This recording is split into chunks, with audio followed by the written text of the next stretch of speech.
नमस्कार। आज की चर्चा में स्वागत है। नमस्कार। आज हम जिनके बारे में बात कर रहे हैं वो हैं ओशो, मतलब रजनीश। हाँ, जिनका असल नाम तो चंद्रमोहन जैन था। बिल्कुल।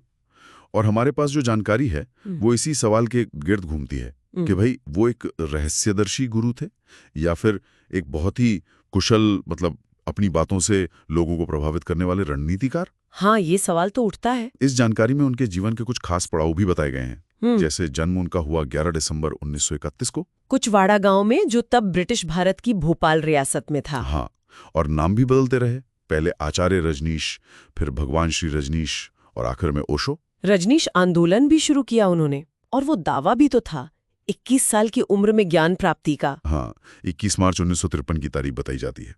पर सबसे बड़ा सवाल जो इस जानकारी में भी है कि इतने सारे लोग, लाखों लोग उनके अनुयायी कैसे बन गए, क्या था उनमें ऐसा। सही। तो सही, इसी को थोड़ा और समझते हैं। जो हमारे पास सामग्री है उसके हिसाब से कुछ खास वजहें थी। पहली वजह, उनके बोलने का तरीका। हाँ, ये बहुत महत्वपूर्ण बताया गया है। मतलब उनका जो भाषण देने का अंदाज था वो काफी धीमा था। धीमा? हाँ, और एक लय होती थी उसमें, जैसे कोई ध्यान करा रहा हो। तो सुनने वाले ना वो एक तरह से खींचे चले आते थे। सम्मोहन जैसी हालत कह सकते हैं आप। सम्मोहन मतलब हिप्नोटिक। हाँ, बिल्कुल। श्रोत में उदाहरण भी दिया है, जैसे वो कहते थे अपनी आंखें बंद करो, ऊर्जा महसूस करो, जाने दो। अच्छा। तो ये जो तरीका है इसे एक क्लासिक सम्मोहन तकनीक जैसा माना गया है। धीमी आवाज, लय, इससे शायद दिमाग का वो हिस्सा जो तर्क करता है वो थोड़ा शांत हो जाता होगा। और लोग भावनात्मक रूप से जुड़ जाते होंगे। हाँ बिल्कुल, और उनकी बातें आसानी से मान लेते होंगे। दिलचस्प। तो एक तो ये शब्दों का जादू हो गया, लेकिन एक और बात कही गई है जो शायद उतनी ही अहम थी, वो थी विवाद खड़े करने की कला। हाँ, जानबूझकर। इसे मुफ्त का प्रचार पाने का तरीका कहा गया है। बिल्कुल सही, विश्लेषण तो यही कहता है। ओशो जानबूझकर, मतलब सोच समझकर, जो स्थापित धर्म थे, सरकारें थीं, परंपराएं थीं, हाँ, उन पर तीखे हमले करते थे। जैसे वो उनका मशहूर बयान है, हाँ, कि ईश्वर मर चुका है और मैंने उसे मार डाला है। अभी सिर्फ एक फिलॉसफिकल बात नहीं थी। तो क्या था? ये मीडिया का ध्यान खींचने के लिए था, बहस छेड़ने के लिए, एक सोचा समझा कदम। अरे वाह, ये रणनीति तो हाँ, चौंकाने वाली है। लेकिन स्रोत इसकी तुलना आज के दौर से भी करता है। अच्छा, कैसे? जैसे आजकल कुछ प्रभावशाली लोग होते हैं ना, इन्फ्लुएंसर्स। हाँ। वो भी तो कभी कभी ऐसे ही तीखे बयान देकर या पुरानी सोच को चुनौती देकर ध्यान खींचते हैं। शायद उनका तरीका इतना सीधा ना हो, पर रणनीति कुछ वैसी ही। हाँ, समझ गया।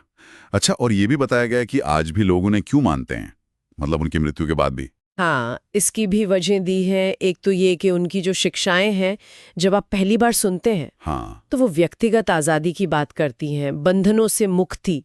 ये चीज़ें बहुत लोगों को अच्छी लगती हैं, आकर्षक लगती हैं। सही बात है। और दूसरा, आज का ज़माना डिजिटल है, तो यूट्यूब जैसे प्लेटफॉर्म पर हाँ, उनके वीडियो बहुत हैं। हाँ, और उनकी आवाज़ कैसी है, शांत, गहरी, ध्यान जैसी। बिल्कुल। तो एल्गोरिदम अक्सर उनके वीडियो उन लोगों को दिखाता है जो शायद जीवन में कोई दिशा ढूंढ रहे हैं, या शांति या सेल्फ हेल्प टाइप कुछ।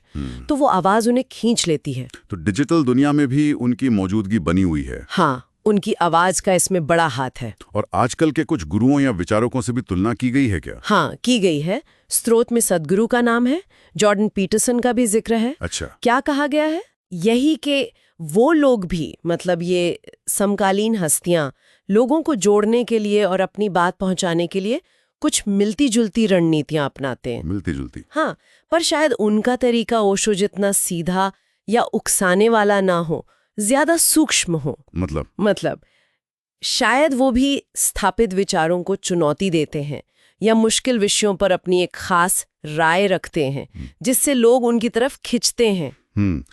तो कुल मिला के ये जो दस्तावेज हैं, इनका ओशो के बारे में आखिरी मूल्यांकन क्या है? देखिए, जो जानकारी हमारे पास है वो अंत में ये कहती है कि ओशो निसंदेह बहुत प्रतिभाशाली थे, बुद्धिमान थे, असाधारण दिमाग था। हाँ। शायद उनमें आध्यात्मिक गहराई भी थी, इसे पूरी तरह नकारा नहीं गया है।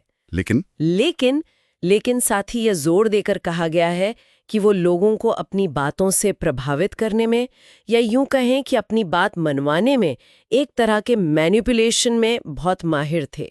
अच्छा, तो कुशल मैनिपुलेटर थे। हाँ, स्रोत का निष्कर्ष यही है। पर ये याद रखना जरूरी है कि ये मूल्यांकन पूरी तरह से इसी स्रोत का अपना नजरिया है। हम सिर्फ वो बता रहे हैं जो इसमें लिखा है। बिल्कुल, ये स्पष्ट करना जरूरी है।